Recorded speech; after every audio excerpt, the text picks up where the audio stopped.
Hello, listeners, and welcome back to another episode of Pitstop Fracas. I'm your host, Richard, and we're here today to talk about the Singapore Grand Prix. Here to help me with today's review is none other than Kwame. How are we doing today, Kwams? Yeah, not too bad, brother. Another week done, another race done. Time doing a review. Yeah.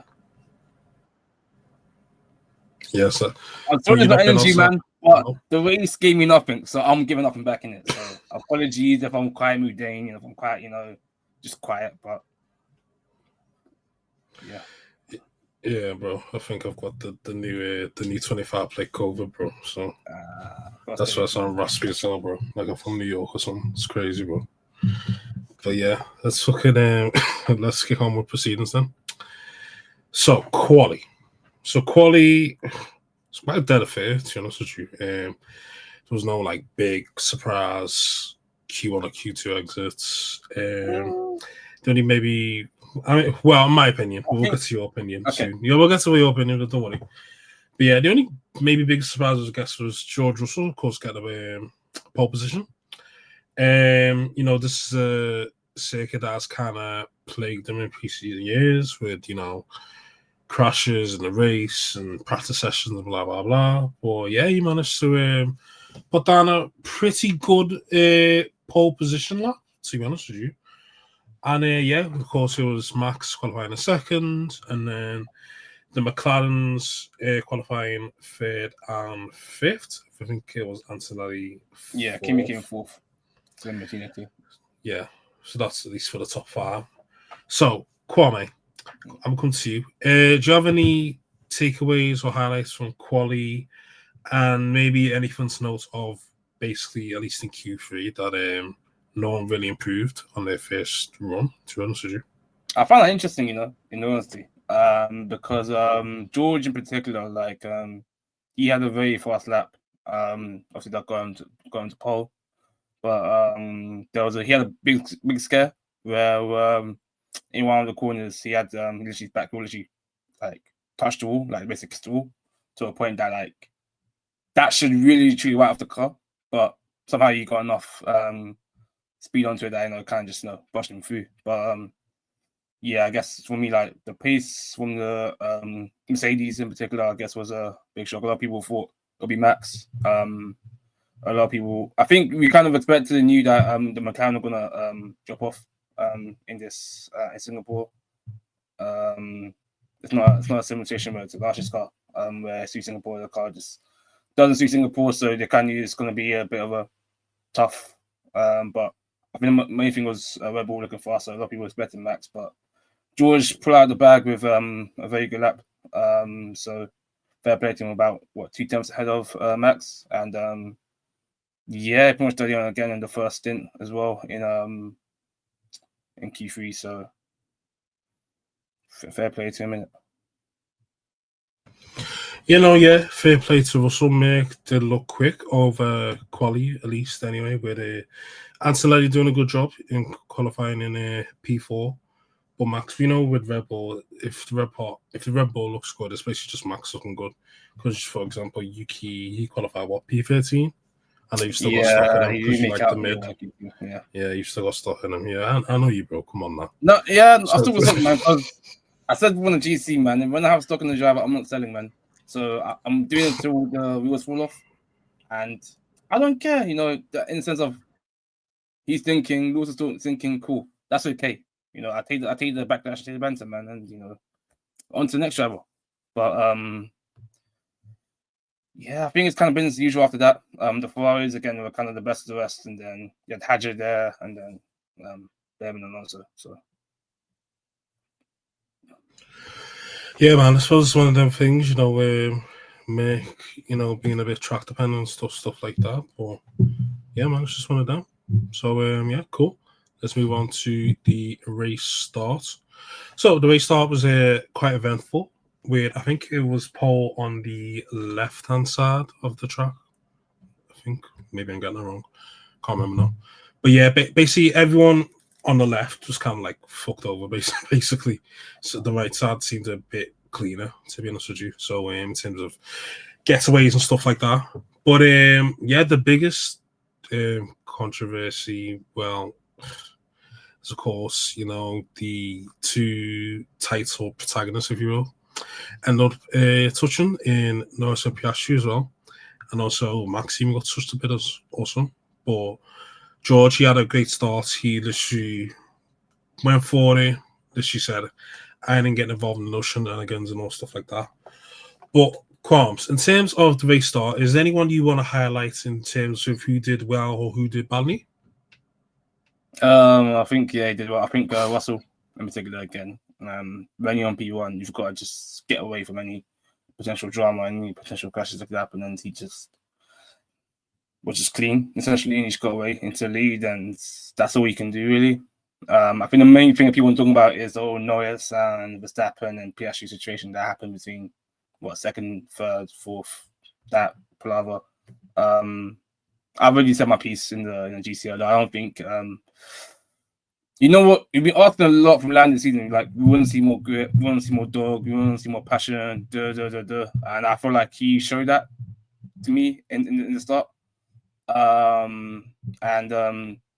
That unfortunately, just how it is in race instance, especially in the first lap, like the whole grid goes together, it led to him tangling the back end of Verstappen's car, which led to his front wing having a bit of damage, and also he clipped wheels and tires with his teammate Piastri, and I think Piastri was down on the radio, not happy, saying, why you do that? So I screamed happy, and I guess the whole Papa was just, hey, don't touch, man. But at the same time, man, let them race, man. Man's got a championship on the line, guys behind. And we've been saying for the whole season, bro, just you want to see more aggression, more passion from you. So, hey, he did what he needed to do. He didn't put his teammate to the wall. He didn't clip Verstappen to the wall. He kept away from himself. Yes, you can say it's scrappy and it's a bit, risky, but he did what he needed to do to get ahead of his teammate, and that can be the pivotal title swing in the championship for him. So I don't think he did anything wrong, me personally speaking. And then Kimi as well did his thing afterwards, and Leclerc and Hamilton. So I think apart from that, like, everyone kind of did a thing. Actually, no, Hamilton track limits as well in it. But again, yeah, that's what I can remember from the start, really and truly, man. But yeah, man, fucking yeah, George, great start. Max had a pretty decent start. Just Oscar had a decent-ish start as well. The top three had a good start. To be fair, it's just a case of Lando had a great start. Of course, Kimi got doppied. As simple as that, to be honest with you. Oh God, sneeze. Yeah, Kimi got doppied, and then of course, the two McLarens tangled, which we'll get into in further depth in a bit. But yeah, it's seen also further back on a few onboards. Bortoletto got tagged a bit. I think even maybe Lawson got tagged also. Yeah, driver standards in terms of the race start was a bit messy, but we've seen it before. Well, in more extreme cases, 2017 is quite an infamous one. But yeah, let's get on to the main protagonist, if you will. I know you've kind of expanded on it, but can I ask you a question, Ms. Kwame? So you basically said that you don't think Norris done anything wrong, but from what I've seen from Norris's on board, from Piastri's on board, and stuff like that, it did seem Norris was a bit out of control. Piastri did sort of like push him a little bit to the left in like turn 2, but not significant or major. But if you're trying to overtake anyone, especially your teammates, if you're tagging the guy in P2 and then you're clawing the side of your teammates to the point where even if you look at his on board, his helmet's rattling and stuff like that, you can see the wheels banging, and then he almost goes into the wall. You got to think to yourself, like, okay, does Piastri not have a point when he's saying, hang on, this isn't fair? Like, he didn't necessarily ask for, like, I actually can't remember. He might have asked. He didn't ask for it, but like, he was kind of implying, he was there on the radio telling his team, like, do you not see what he's doing, basically? Do you not see what my man's doing? Yeah. And don't get me wrong, like, he was moving mad. I'm not obviously saying, like, it was clean. I'm not saying, like, he was moving mad, but at the same time, like, the way I see it is, cool. Should you... Okay, let's say if Piastri ended up on the wall, or let's say Matt Verstappen in front of the wall. That's all Orlando. That's all situations. All Orlando. Like Lando was the main protagonist. He was the main guy there moving a bit. Like pop it elbows out to the point where it's like if anything does happen, it's your fault. It's on you. So I get like the whole side of Piastri being annoyed. I get the whole side of especially them being teammates as well, and also what's happened previously within the season. So I understand where the situations like they've given places back to one another and or not. And but for me personally, like maybe it's because it's not my team. Maybe because again I'm seeing it as a neutral. I haven't got stocks in either driver. I haven't really got stocks in Piastri. I haven't got stocks in Norris. Obviously, I prefer if I'm going to pick the two, I prefer Piastri. But I haven't got stocks in either of them. So I'm just coming on from a point of I'm a fan. I'm looking for the championship. I just want competitiveness, man. And this has been a stale championship. Let's be honest. It's been very stale, very manufactured, very, you do by the rule book. And this is like the one time where, Lando went out of line. Like, he went out of line. He took a risk. For him, it paid off. But again, I understand Piastri getting annoyed. Don't get twisted. I understand Max getting frustrated. Don't get twisted because, again, he went out of line. But sometimes you've got to do them stuff to win, So you condone small terrorism? Bro, like control terrorism. It was control terrorism. Like it was. Well, it wasn't control because if he hits, listen, I think the narrative changes if Piastri DNFs. 100%. That's what I'm saying. Like, he didn't DNF. So why is it a big thing? If he DNF, best. If he came with his, his front ring, no tire, best. But it didn't happen. Yeah, but it still doesn't mean it's right. Okay, I'll give you an example. Yeah, it's not right. So no. Let me give you an example. Yeah, what's your opinion on the supposed overtake of the month for August? I.e., was it August or September? Whatever. Basically, when Charles overtook George Russell's vote, what was your opinion on that? Did you think it was a good overtake, or do you think it was a bad overtake? It was a very no PR shit. Dangerous overtake. Nah, you know what? It was a dangerous overtake. Yeah, dangerous overtake, man. But was it a good overtake? Is what I'm asking. Or was it a bad overtake? No, I would say it's bad, but in the sense of did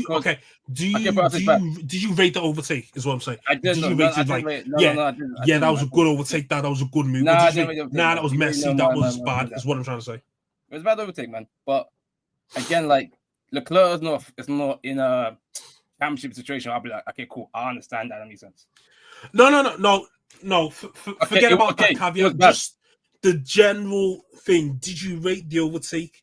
Yes or no? Yes. No. Why? No. Why? Forget about championship. I don't care because I can't even remember what position it was racing for. But I don't think it was anything good.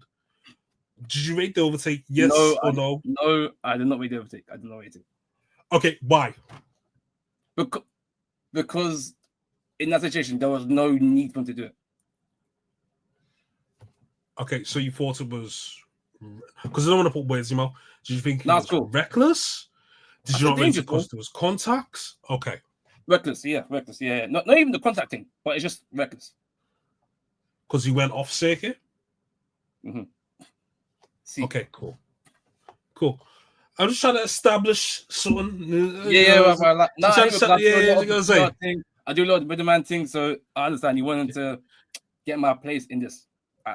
It's only because I've seen people rate that overtake, but don't rate this one, or vice versa. Do you get what I'm saying? Right. That's how I'm asking you for the past member. That's fair. No, why? Do you get what I'm saying? So, like, let's say if Max is it because Max is the person who gets the terrorism card. Same with Leclerc. Max is another driver who gets the terrorism card a lot, right? If Max just did that on just a random film, I'll be like, I understand, but I don't agree with it. Because the context, the jeopardy is not there. That's my point. The jeopardy is not there. And also, it's in Max's nature to do this. So, because I'm not expecting it from Lando, I think it's because I'm not expecting this from Lando. I'm like, I like you're showing different side to you. So you're classifying as dog? For me, yes. For me, yes. For him. This This will not be dog for Max. This will not be dog for Leclerc. This will be dog for Fernando. Yeah, but we've seen. But the thing is, Kwame. See, the thing is, I get what you're saying, yeah. But the issue is, anytime these men step in the car, they're racing for position. Doesn't matter if it's P19, P8, P1. Bro, we've seen people in fucking Abu Dhabi. I can't even remember which year it was. Man. No, Kwame. Wait, chill. Hang on. Yeah, I can't remember what years. What it might be in 21. I can't remember. We see people race the P18 for position. 21, bro. 21, bro. That's how that happened, man. Man will fight for last place, and they're not even. You don't even get fastest. It's not even like top 10. You get points, and then you get fastest lap point no matter where you finish. No, don't get nothing, bro. It's what it doesn't even do anything for the constructors. Who do you racing for? We've seen man fighting light for death for back of the grid. These man care about where he finished, bro. Do you get what I'm saying? I understand the caveat of out of context means he had to do it because of championship and blah blah blah. I get that aspect, but I feel like he probably would have done that if there was no championship anyway. That's because fair, and I don't respect that. He just got a podium. This is what I'm trying to. Like, I get a point though. I get a point, man. But me, I don't respect that. Like, if you're doing dog over 19th, like, who cares, man? I understand you, the driver, as an athlete, you want to compete in every little bit. It means more. I get all that in it, but I'm just there looking like, but I must have play sport. But I tell you, man, we're commercial for fun, man, with my friends in it. Like, cool. I understand. Let's say you're playing power league with boys.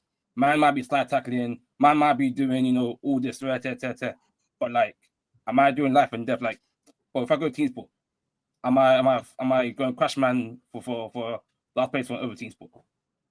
Well, I've seen you do it, but yeah. Okay.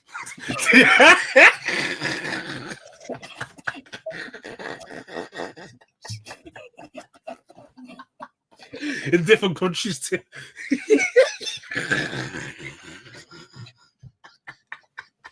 Oh, I'm dead. Oh, Kwame, we've seen the tapes. I set myself up for that, man. No, but yeah, go on, sorry. That's a fair point, man. That's a fair point. You know what? F1 drivers fight over 19th and 20th, man. Colapinto, Gasly, fight, man. Fight, because it means more than, man. Fight for 18th and 17th, man. Hey, man, sometimes it means more, man. You convinced me, man. Yeah. You know, I wasn't even trying to do that. I was just trying to establish it was more the case of not you being a hypocrite, but like consistency. So it's like if you said, let's say you tweeted, oh yeah, I rate that overtake that Charles said on George, and then you just said, oh, I don't rate what Norris has done. That's like, hang on. When you peel the layers back, there's not much difference because you both made contacts to get in the position. Yeah, there's obviously that context of these guys are teammates fighting for the title, but you've still done a messy overtake, and it's kind of like the thing is, yeah, the move was cheeky in my opinion, because it's like it's not enough to win a penalty. Yeah, but also it's like one of them where it's like the fairest thing they could have done is told Norris to lift and close the gap from 2.2 seconds between him and Oscar to like 0.8, for example. So at least it kind of makes it a bit fair when rather than Oscar has to use more of his tires to try and close up. Because by then his head's gone. He's beefing with his engineer. And he's like, hang on.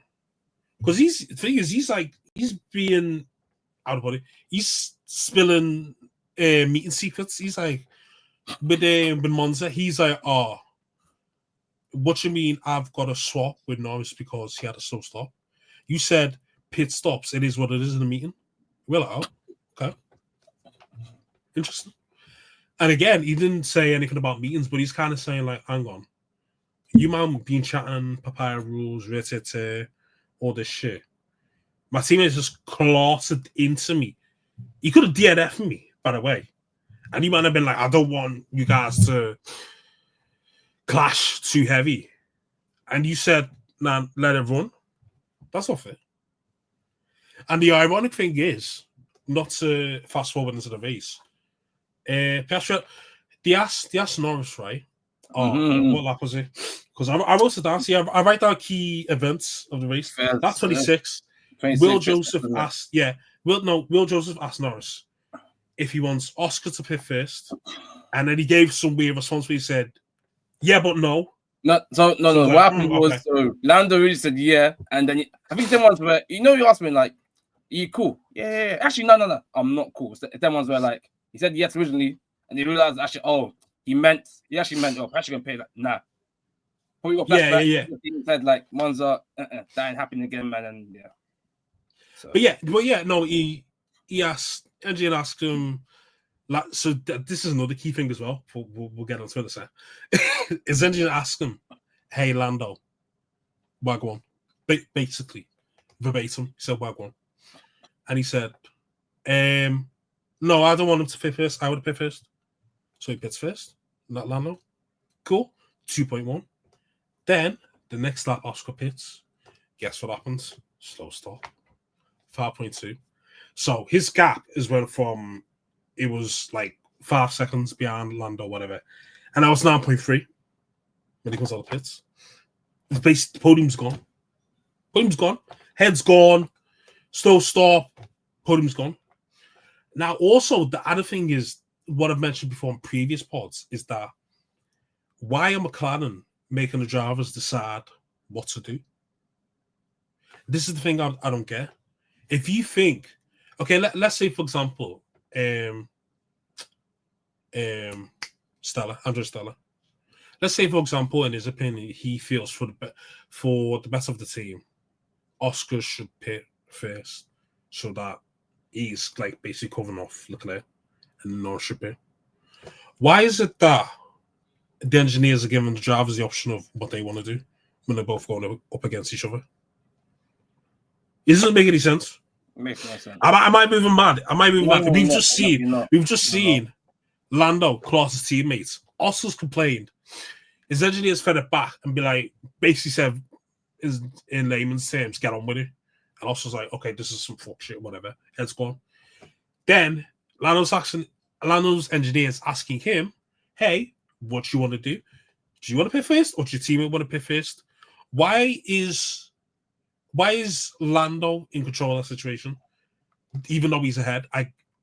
No, it makes sense, but don't try to try to logic this man or put sense to this man. It made no sense. It still baffles me why they're doing it. They've seen this happen before and it not work, and it get some damage again. I understand in the sense of you want the drivers' input into what's on the track and how they feel, but at the end of the day, you lot are the engineers. You lot have got the statistics and the science and the technology right in front of you. You're the strategy team for a reason. You're getting paid the money to do strategy. They're not driving the car. You lot do your briefings anyway before the race, so you lot should know you're going to do 2-stop, you're going to do 3-stop, 1-stop, whatever, when you're going to pit, and just give them the time when they need to pit. And if it's a thing where the drivers are like, cool, I want to go longer, then that's one thing. But you can't be asking, man, well, do you want to go for pit first, or do you want to, like, of course, Lando's going to want to pit in first. And it should just be, you said before, it should just be the lead driver get the preferential strategy. End discussion. Why are we doing it when it's pick and choose? It makes zero sense. And again, because Lando's right in front, and he had 7 lap advantage, deficit anyways on Max. It just made sense for him to go pit first. His tire's gone that point anyway. It's just baffling that they're still doing this. And again, obviously Piastri got unlucky with the wheel getting stuck again. But yeah, their pit stops is nothing you talk about, because it's not the first one that's happened this year, and there's definitely have decreased from last season. Where last season they were the team at pit stops now. Sauber, like another slow pit stop for Piastri that just kind of ruined his race. Yeah, pretty much, to be honest with you.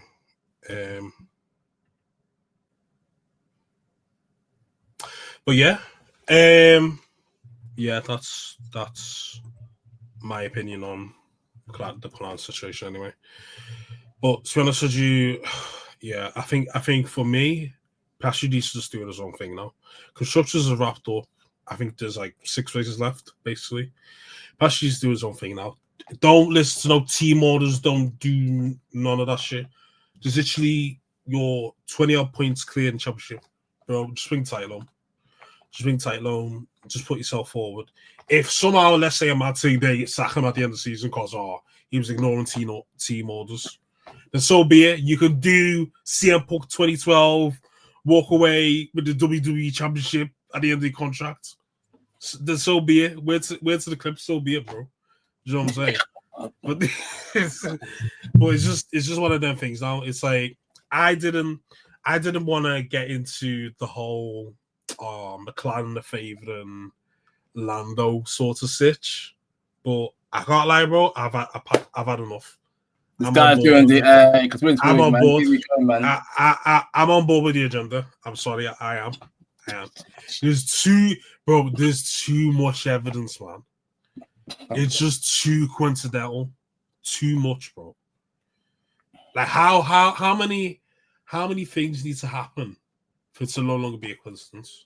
I think this is personally a coincidence. Personally, I think they've been favoring the faster drivers majority of the time, and the faster drivers majority of the season have been Piastri. In my personal opinion, I feel like beginning season you could have a claim, but recently maybe the past 2 races, 3 races, cool. But the vast majority of the season, from what I've seen, is Piastri's been getting there. But no, I'm about to say something about McLaren and they're not doing number 1 driver, number 2 driver, but I guess it is that close where they kind of have to be doing this, man. So I'm not too angry, but yeah. You can run your agenda. It's cool. I know you're a passionate boy, so you can run your agenda, and you win your rain. So yeah, listen, fuck Lando, man. But listen, it's still Piastri tired to lose, man. I can't lie. So, I know he's only gained 3 points on him, but bro, still, it's just annoying to watch, man. It's just dirty, annoying to watch. I just hope he just goes on a little run, maybe a little cheeky 2-3 race win streak from Coast onwards, because I've had enough of this nonsense, bro. I've had enough of this nonsense. I actually can't wait for the season to end. I'm tired, bro. I am. I've actually not enjoyed the season because there's just been too much wahala. Just, yeah. Bro. You think it's even wahala as well? It's not even been exciting wahala. It's just been domestics. It's just been enough domestic, man. But yeah, another conversation, man. Yeah, man. It's another conversation, man. Another conversation. But yeah, let's move on to George Russell. He managed to get pole position, as we mentioned before. Great pole from him, pole lap. And yeah, literally lights the flag finish for George, man. Yeah, he managed to control the race really, really well. Didn't fold under pressure, even as Max was closing the gap on him a fair bit. But yeah, man, he just done a great job. The car looked good. And yeah, thoughts on George for this race, and hot take as well. Do you think he's been the best driver this season? Yeah, I'm not mad at that shout, man. I'm not mad at that shout, him being the best driver. I'm not mad. Lando and Piastri have definitely been at times where they've got the fastest car, so obviously they're going to be naturally ahead. But I think compared for the car that Mercedes have got compared to where George has been pushing them, I feel like it's definitely a shout, and he's definitely pushed. I hate the whole theory of driving the car over the limits or 110% or whatever in it, but like I feel like out of all the drivers you're going to put in that theory who've kind of pushed the limits so far this season, George, in my opinion, has definitely been up there as well. If you just look how like Mercedes, they're the second in the constructors, and that vast majority of points has came from George. Like Kimi's still not even 100 points yet. Kimi's only got 1 podium this season. Like that team is the same way we're saying that Max has been carrying a Red Bull. George has been carrying Mercedes season. That's not lie here. The facts are there. The statistics are there. George has been that guy carrying that team. So, and again, when he's had the chance to win, he's taken it. it's not like a thing where he's bonding like the McLaren drivers at times where I make a mistake, he makes a mistake, Max even. So I'm not mad at that take. Obviously the season, still got 6 more races left, but it's definitely like done its thing this year. And this race was just a compliment. Just a compliment. Like, they didn't really struggle. Like, he had parts of the race where Max catching up, parts of the race where tires, whatnot, started to decay. Obviously, entire leg struggling, especially with that heat in Singapore. And again, you're gonna come across blue flags, but I say sure you're fast. But yeah, when he's had the opportunity to grasp it, he has done, man. Quali was another good example as well, where a lot of drivers weren't as fast and he just kind of came nowhere but the lap that's needed. So I don't think I can say a bad thing about George this weekend, to be fair. Yeah. Listen, it's an absolute disgrace he still hasn't got a contract, bro. Bro has been driving his ass off, bro. I mean, rumors of a 1+1. I don't know. Ranches is agents in it, so I don't know in it. But like, but fucking, yeah, it's an absolute, like, what more does he need to do? Max has told you I'm saying Red Bull next year, so that thing's dead. So I don't know if, like, I don't know what he's waiting for. I don't know if he's just being like, oh yeah, but it'll keep you on edge until December, then we might give you a new deal. But like, bro, just sign man up, man. It's gotta be negotiation over terms of agreements to contract, man. It's gotta be that sort of thing, man. It's gotta be disagreement either over wages or disagreement over the length of the contract or whatever. Because again, no one is leaving out of the top 3 or 4 teams. No one else is leaving. So you ain't gonna have a spare seat. You're not gonna go down to Alpine. You're not gonna go down to a recap. And just even got the drivers, with midfield got the drivers, they ain't gonna go down that low anyways. So where else are you gonna go unless he takes a sabbatical? We all know he's gonna get Mercedes, man. We all know. That's the funny thing about the situation, because like we know you are signing there, and they'll use the excuse that it's having full Lewis where man signed a contract in January for the following season, but then why are you doing this? It's just weird behavior. It's like just sign the contract, get it done with. But yeah, it's the thing where they know there's some sort of in-house something's going on, man. But yeah, not driving, man. I can't even really hear that. Bro, listen, George Russell, been saying it for a while now. Top 3 drivers on the grid, man. Comfy. Also, you know what? I put on Twitter. I'm gonna put on the pod actually. Now it's the division of George be better than Lando. I get it now. I get it. I see it. Oh, yeah, I seen that tweet. I was gonna call on you. I was like, so still now, nigga. Yeah, but you got for the evidence. You got wait for the. Now it's like buying stock in like Yamal now. Like, whoa. No, it's true. I can't imagine either. Man. It's like, bro, we see. It's like, I'm gonna buy Mbappe stock right now. It's like, brother. That's not even buying stock. That's just me being like, okay, cool. I get in it. I can see it now. I can see it like he's low key, yeah. Kind of F2 kind of told you back on in it, but obviously I obviously get like he hasn't been consistently better than Lando from 2018. I think it was was F2. So from that year up until now, I get he hasn't been consistently better than him, and it's been kind of like lulls between them, if you get what I mean. But I think as of right now, I can see it. At least this season, at the bare minimum, George is comfy better than Lando. So don't get me wrong. So like when they came out of F2, right, I saw it was George, Lando, and Albon. They were the 3 that were in F2 together. And obviously George won the championship, Lando came in second, and Albon came third. But even then that year, like Albon was actually ahead of Lando for the majority of the season. I think during the last race or 2 that Lando actually put Albon, but that's another story, right? So I saw so I don't boom, he is, but it's like let me see him in Formula 1. Obviously George is in the Williams, which is kind of hard to judge. Lando went straight to the McLaren, and then when George went to Mercedes, that was after their get time at the top. So again, like I said, it was coming low, so it's coming race by race. Every other race sort of thing, bit by bit. So it's kind of hard to get a consistent pattern where compared to Lando, he's bang.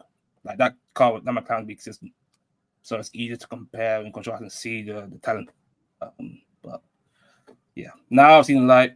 Even though 2025, cool. I'm late to the party. I'm here now. So yeah. First one.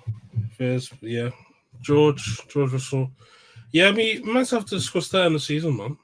Who's been driver of the season? Because George, Max, Oscar, that's my top three for me. Defo. In terms of number one, yeah, we can discuss that in the season. But yeah, I'm not mad at people saying George been number one because he's been very, very solid and very, very consistent. But get the people that he pro Lewis. So some of them are pro Lewis or anti George. So anytime he does good, they don't really want to pay attention to it or be happy and all that shit. I'm just like, bro. Sometimes you just need to look and be like, he's cold, man. Just you put your hands on him and be like, he's cold, man. But yeah, no, it is what it is anyway. Total fix up, bro. Your pussy up. But yeah, let's move on to rest of the grid. Any mid you want to talk about, Kwame? I know you got a lot of stock and a lot of mid. Yeah, I know, mid? But no, I know, but like, is there any mid that I want to shine out on? Is there any mid that I'm like, ooh, this is mid that I'm like, cool. You want to talk about Alonso? I can do, yeah, of course. Actually, no, you know what? No, it's cool. I'll wait for driver of the day, man. My driver of the day for okay, man. You know, don't you're supposed to spoil it, bro. What's wrong with you? Man, saying this driver of the day, we haven't even got to there yet, man. It's damn. What's wrong with this guy? But yeah, go on. Anyone, any mid you want to talk? Let's talk about your mid, bro. Come on. Where'd your mid finish? Let me get your mid. So your son's finished 12th, 15th, 16th, 15th, 19th. That's not my son. That's not my son. 20th. Who else have you adopted recently? Yeah, 10th. 14th. 8th. Nah, 18th, yeah, 18th. Nah, 12th, 15th, 19th, 20th. Okay, I'll read out who your sons are because people are gonna like who finished where. So Sonoda, Lawson, Colapinto, Hulkenberg, Gasly. They're your sons. Ocon, do you have Ocon stock? I don't know. That's it, man. That's it. Okay. Yes. Speak to me. Why did your mid finish so mid? Did you have problems, drive issue? Come on, tell me, bro. Enlighten us. It's just lookups and it's just incidents and just fighting, man. Like I could have been to Hulkenberg, man, was crashing, man. Hulkenberg was spinning, flipping yellow flags as well. Like he had a stink of a weekend, man. I can't lie. That's why he finished last. Like I can't even. Like for such an experienced driver as well, and even like Quali as well. Like he got him 11th as well, so better the rest and 11th as well. Obviously, you get the free tire usage as well. Man, just throw down the good. Again, I don't know if there was any issues. I know tire might be, but yeah, again, he was P10 1 point, fine, 4 points, and then they just shut down the goods. So yeah, again, that's got Quali Pinto in there, man. It's just yeah. Gasly too fair. He's off on the pit lane. So fun for the beginning. P19. Yeah, no, it's off on the pit lane, man. You changed the floor of the car. So that was after part of his conditions. So kind of some situation happened to Williams where they had to start on the pit lane as they should qualify in the first time legal the car. After they failed the DRS essentially checked, so they had to modify some parts of their cars actually. So yeah, they were kind of cooked as well. To be fair, Gasly could have been just faster than them this weekend as well, so there's not much you could do. We touched the UK earlier, to be fair. That race is kind of done for him. I didn't qualify well.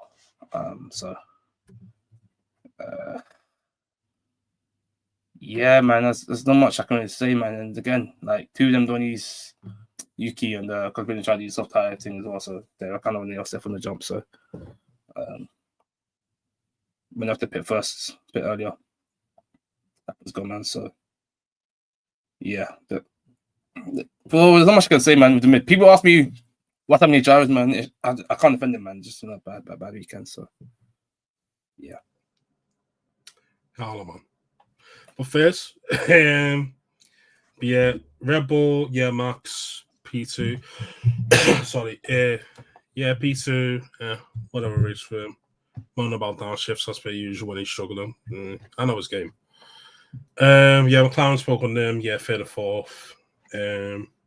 Then Mick, obviously one driver called Kimi, some doing up nonsense, 5th. Ferrari, Leclerc finished 6th. When actually should have been Lewis. No. Yeah, it should have been Lewis. Yeah, it was Lewis, really. Because, unfortunately, had brake issues, 2 laps to go, which means Leclerc overtook him again, and then Alonso almost got him, but then he got hit with a 5-second penalty after the race because he got hit with track limits, so we unfortunately finished 8th. But yeah. Haas as well. Ollie Behrman finished P9. I think he qualified P9 as well. So, yeah, good race from him, to be fair. Carlos Sainz, another one of your sons, he finished from P18 to P10. Hadjar, P11. Yeah, your mid, Yuki finished P12. Lance, P13. Managed to do, 38 laps on the softs? Yeah, he had a bad stint on the softs, yeah. Claire Payton, yeah. Albon 14th, yeah. Whatever. Lawson, another one, your son's 15th. Everyone, yeah. Bottas 17th, yeah. But yeah, not much else to talk about, man, in terms of the rest of the grid. But yeah, just shout out to Alonso. Yeah, finishing fucking P8 while getting upgraded to P7, man. Getting home some nice chunky 6 points for Aston Martin. So yeah, fair play to him, man. But yeah, dead race, man, not much so well. So let's move straight to honestly. So like 20 minutes on fucking Lando and fucking Oscar as per usual. But yeah. Yeah, that second stint, bro, literally nothing happened really, I'll be honest. Yeah, no. Driver of the day. Well, you already told us what. Man. But yeah, Fernando Alonso, man. Again, just best of the rest, to be fair for him. Yeah, I mean, a lot of balance of the grid. You know, he had a battle with Hadjar as well. So what chose for the hero of the race, man, which is kind of funny down the radio, man. But yeah, a lot of overtaking he was doing, man. Like I said, a lot of fight with Hamilton. He was down at one point at like 15th as well. So he came down and went back up again. So just a lot of fighting, but yeah, he had a good. Yeah, in my opinion, he had a up and down race, but he did what he needed to do, man. And yeah, getting big points for Aston Martin. So you know, he's on the alternative strategy as well, which was the sauce as well, man. But yeah, again, he had a bit at the beginning where he found Lewis actually majority of the race, to be fair, actually. But yeah, found that, man. Yeah, I'm gonna give it to George. Brilliant race from him. Getting rid of some Singapore demons, that's always good. Getting rid of small demons, but yeah. Brilliant quality, brilliant in the race. Yeah. Hopefully people finally start putting some respect on his name, but I doubt it. I doubt it. But yeah, George was my driver day. But let's move on to Stinker. Who's your stinker, bro? Hulkenberg. Yeah, Hulkenberg. Had a little error as well. That was a stinker. Yeah. Hulkenberg. Any reasons why? I mean, I already touched it earlier, didn't I? With the whole packet mid, so. Oh yeah, fair. Yes. My stinker is tricky. I might give it to Lawson. Should I give it to Lawson or being Hawks? You can give it to man. You can give it to man. I'm not even really trying to find out. Yeah, I don't even care at this point. Yeah, fuck it. Give it to Lawson. Punish one of your sons, man. You know what I'm saying? But yeah, let's move on to listeners' questions, and I am going to not so smoothly bring them up. Here we go. Yeah. So let's start off with the first question, and first question is from Stina Swag. Why is Anik addicted to rage baiting?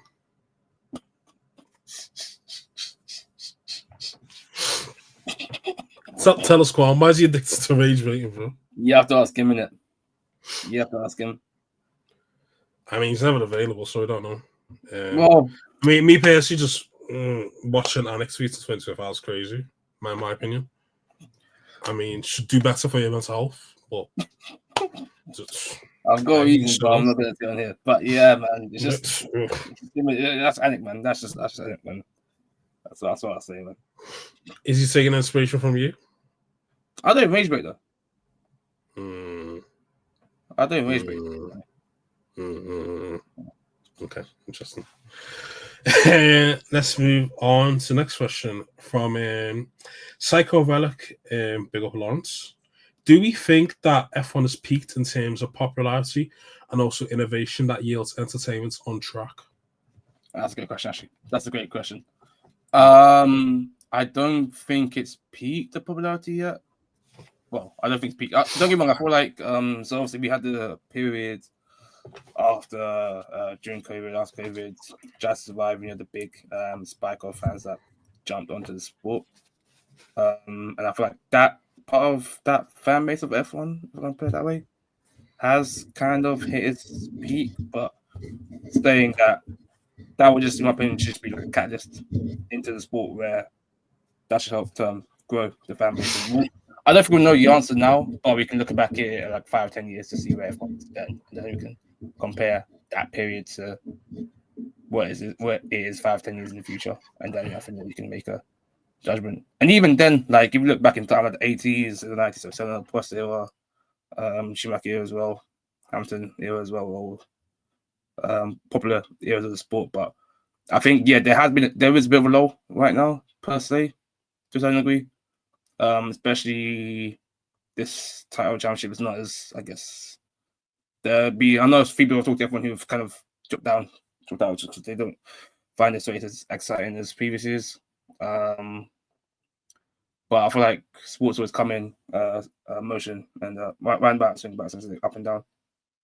And the innovation that yields entertainment track. That's one thing I think we discussed with the regs. Some people like these regs, some people don't like these regs. We'll see how it goes next year with the new engine regs in particular. But I feel like these regs have definitely reached their course. Definitely have made the grid much more close, in my opinion. The gap between first and last place is much closer than it used to be. So I feel like it's done a job there.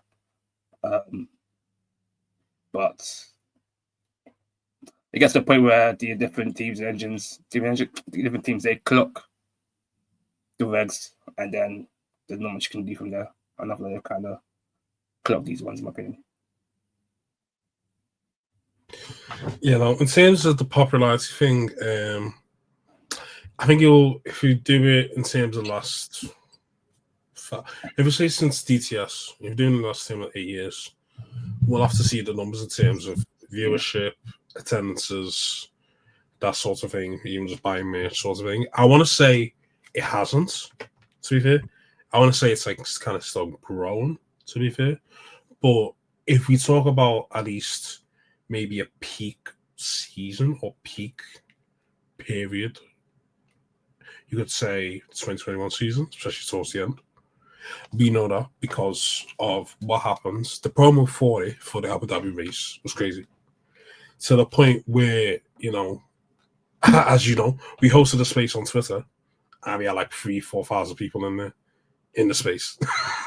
This is when like spaces first came out, whatever else, sort of thing. Yeah, I know concept was people were eating off that, eating. Whether we'll see something like that ever again, I don't know. But in terms of peak, I want to say, yeah, we'll have to look at the numbers.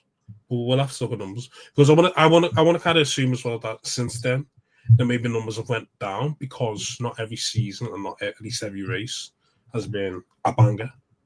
Because what I think the issue is that new F1 fans that come in, they are maybe surprised when this certain seasons are a bit dead, or maybe there's a lot of races that are a bit dead, rather than like, yeah, banger, banger, banger, that sort of thing. And that will usual, especially if you're a new fan coming into a new sport, especially like F1, and you're just seeing procession races, that sort of thing, you may be a bit confused of why so many people are into it. Let's say me and you, for example, we've been into it like 10, 15, 20 years. So for us to like explain to people, let's say new fans have only got into it the last couple of years, it might be a case of, I don't get why people are into this if I'm just tuning into a random race and I'm not seeing no crashes, no safety cars, no overtakes, that sort of thing. So yeah, in terms of power parties, it'll be hard. Yeah, we need to see like statistics basically, to be honest with you. But it does feel, at least from a social media perspective, more popular each year because we're getting more. Because I have no problem with new fans. I have no problem with it. The problem with these new fans is that a lot of them are fucking stupid as fuck. Yeah, a lot of them just dumb as hell. A lot of them just spew absolute ridicule and nonsense to really don't know what it's all about. It's just, I don't know if it's engagement farming, I don't know if it's rage baiting, I don't know if it's just a case of like, I think the issue if this is their genuine opinion and they don't know that they sound shoe as hell, but the problem is when something gets bigger and more popular, you draw in more idiots as well as normal people. So that's the issue. In terms of innovation, and I get to what you want to say, Kwame, as well. I'll probably want to assess with the new regs because these regs have been a bit here and there. I'm gonna say here and there. Yeah, but we'll see if the new regs, if that breeds a more consistent basis of entertainment on track, or if just the same things, and we'll just get lulls here and there. But yeah, go on. What were you gonna say? Now, what I'm about to say with the fan base, I think the issue is with F1, the sport has got quite a high learning curve. So it's a very technical sport in the sense of it's a lot to do with the cars, a lot to do with the strategy, it's a lot to do with how the cars are made, it's a lot to do with different components. And like, look at the people who work in F1 just in general. Like, these guys will be doing degrees, like bachelor's degrees, master's degrees, some people have PhDs, some will be doing years, and they'll take a long time where they're kind of learning straight from, I say, over years and years and years, essentially. So that's just people working it. And even as a fan, like, even though you can watch it at face value for just the cars and the overtaking and for the racing, for the speed, when you delve deeper into the data, again, there's much more like numbers and maths into that. And it's very easy to not just blind over it, but you can easily chat rat essentially, which I think is where the whole rage baiting, occasional farming, and a lot of the dumb takes can kind of easily pop up. Because if you look like you're saying or speaking a lot of sense, people buy into the sport, especially on social media.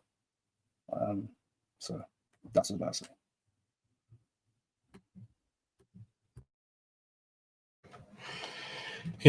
Yeah, we'll have to see in terms of its entertainment aspect if it picks up next season. But yeah, move on to the next question. From Ray X Killy, what needs to happen to Ferrari? That's the first question. I mean, what does need to happen to Ferrari? We need Ranch on this. Ranch. Ask Ranch, man. Yeah. He's a Ferrari fan. He can delve deep into this. For me, it's outside looking in. From my understanding with Ferrari, like they've got a lot of new ideas that they're coming into the car, but for whatever reason, it's just not clicking together. Be that drivers, be that strategy, be that direction from the the team. I'll always keep hearing one saying, they got new guys coming in. They got new guys coming in. They got new upgrades coming in. But the upgrades, for whatever reason, don't seem to be landing. Or their car just not set up for certain track circuits. So, yeah, we'll see how it is next year. But again, if it's going to be so engine predominant as they were saying, and they keep maybe not saying the Merc engines versus that, I'm not sure where Ferrari would be, but yeah. But again, the engine's not even too bad. So I don't know, man. But yeah, they've got a lot of things they do in terms of just upgrading the consistency and just having a certain direction. And I think the issue with Ferrari is all comes with the head, a lot of teams cover the heads up, and as we all know, it's a very political place as well, which I would not be surprised if that's causing drama as well. Yeah. Ferrari, yeah. This is a question for Ranch because he knows the inside and outs. And then for Lewis as well, be a different situation as well, man. Because obviously his new team get used to that environment as well. So that's another factor into it. But yeah. No, Ranch can answer that. I don't know. All I know is all the staff have moved around and that stuff, and same old thing, same old. The cars just look at a bit, but yeah, I know Ranch answer that. But yeah, another question. Do McLaren know that both of their drivers are competing for a championship? No, they don't. They think Lando's in front with a 70-point gap. But yeah. Do you agree, Kwame? I disagree, man. I think the issue is because both of them are going for the championship, they're not kind of putting all their eggs in. That makes sense. So, like, let's say, I feel like if both the drivers are in and Max is there, and it was tied between them three, they actually not to put more of effort, but like, I think it's because both their drivers are there, they may think of these as a team construction. Now they've got construction in the bag, maybe we'll see a bit more split from the garages, but I think that was kind of bench because it's two drivers in the same team. That's why they've been acting the way they've been acting. Let's say if there's only Oscar, and let's say Oscar versus Max, then I can see them doing a bit more. But yeah. Yeah. Our last question from her is: can Verstappen close the gap and jump to papaya points in last 6 races? Well, the funny thing about the last 6 races is there's actually 3 more sprints. I was just checking. And, 4 sprint race wins 8 points. So if you win the 3 sprints, that's basically a whole another race win as well. So yeah, he's definitely capable of jumping them, but it's all order, to be honest with you. Yeah, that's all. No, I agree. Like obviously, like mathematically, yeah, cool, it's possible, but I just don't see it happen. I feel like the Red Bull kind of came in a bit too late, essentially. Obviously they became proper fast from Netherlands onwards. Let's say that car kicked on from like Austria, Silverstone, then I'll be like, fair enough, but I feel like they've left it a bit too late. Kind of similar to last year with McLaren, where obviously the Red Bull and Max kind of slowed down towards the end, and the McLarens kicked in, and some people were saying, "Ooh, can they eclipse Max?" But they just kind of left it to the last minute. But what that meant was they carried on that good form from last season to this season, and now look where they are. So I'll leave it like that. Yeah. Next question from Banadera. George said in the interview that Lando sorted out qualifying, and had he started P1, then he would have ran away with it. Do you agree? I agree. Yeah, that probably would have been the case. Yeah, probably wouldn't be the case, to be fair. Next question is: do you think Max bottled the win? I'll say no. No, definitely not. Yeah, I'll say no. It just didn't seem like. Yeah, it just didn't seem like the Red Bull had any chat from me, to be honest with you. To me, and then he's one about his down shifts and all that other shit. Yeah, no, I don't think he bought the win. Last question. After a dramatic end to George's race in 2023, in Singapore 2023, how do you see this race for George, and what does it say about him as a driver? Well, I've already said he's top 3 on the grid comfy. So, for me, he's slowly but surely been cooking over the last 12 months or so anyway. So it's kind of like up to you if you like him or not, whether you want to race him. that's what it is down to me, in my opinion. I've done a few great qualms. No. I mean, we touched on earlier about where we stand on George. I think, I think obviously he came a long way from 2023 in Singapore. Obviously, that's where he left.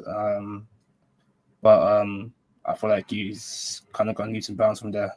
The driver the turn hasn't pushed him back. I feel like he's been very. I just think he's just been consistent. And obviously, again, that's a shame down to him. Obviously, crashing towards the end, where he was on well, but just gone up on his upwards one. So. Yeah. So last question off Darth Vader 777. Is this the worst car Hamilton has driven in his career? The Ferrari's dog shit every race like it's one of.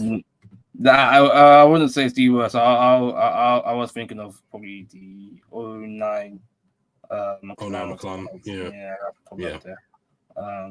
Talking about this car is not good. Like, it is not good, but I'll probably say the 09 McLaren. It's really... No, this is definitely up there, because if man's having to lift and coast all the time, it's not looking good, bro. It's not looking good. But thanks to everyone who tuned in today. Please make sure to do the usual, of course. Like, comment, subscribe on the YouTube. Please make sure to follow us on all our socials. So X, Instagram, TikTok, Threads. I think that's all the socials we have, to be honest with you. And also make sure to, of course, follow us and give us a rating on Spotify and Apple Podcast. So that's all for today. So the next time we'll be reviewing will be for, I think, Kota. Kota in about 2 weeks' time. So peace.